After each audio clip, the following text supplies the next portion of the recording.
अंकुर sir, yes, FD या mutual fund कौन सा बेटर है? कौन सा बेटर है इन्वेस्टमेंट के लिए? ऑलराइट, तो यार एफडी और म्यूचुअल फंड दोनों के अपने अपने प्रिंसिपल्स एंड पोजीशंस होती है। अगर मैं बात करूं, आप चाहते हो फिक्स्ड इनकम यानी कि फिक्स्ड रिटर्न चाहते हो तो FD is the best option.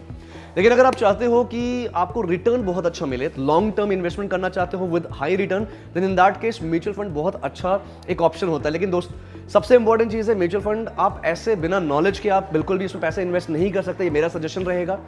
आपको अगर म्यूचुअल फंड में पैसे डालने हैं, आपको बहुत एनालिसिस करना पड़ेगा, और जो फंड है, फंड के पास्ट या फिर फंड का जो परफॉर्मेंस है, पुराना परफॉर्मेंस, पास्ट परफॉर्मेंस, वो आपको समझना पड़ेगा बहुत अच्छे से।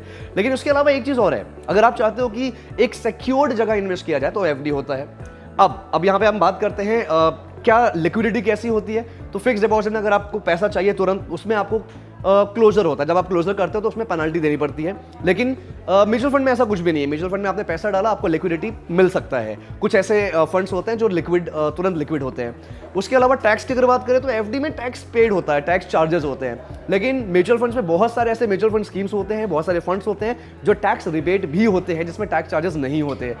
तो दोनों अपनी तरफ हैं। अगर आपको लगता है एकदम फिक्स चाहिए, कोई रिस्क नहीं है, तो भैया एफडी में जाओ। अगर आपको लगता है नहीं, रिस्क ले सकते हैं, लॉन्ग टर्म इन्वेस्टमेंट करोगे तो ठीक है, उस केस में म्यूचुअल फंड में जा सकते हो। ठीक है, थैंक यू सो मच।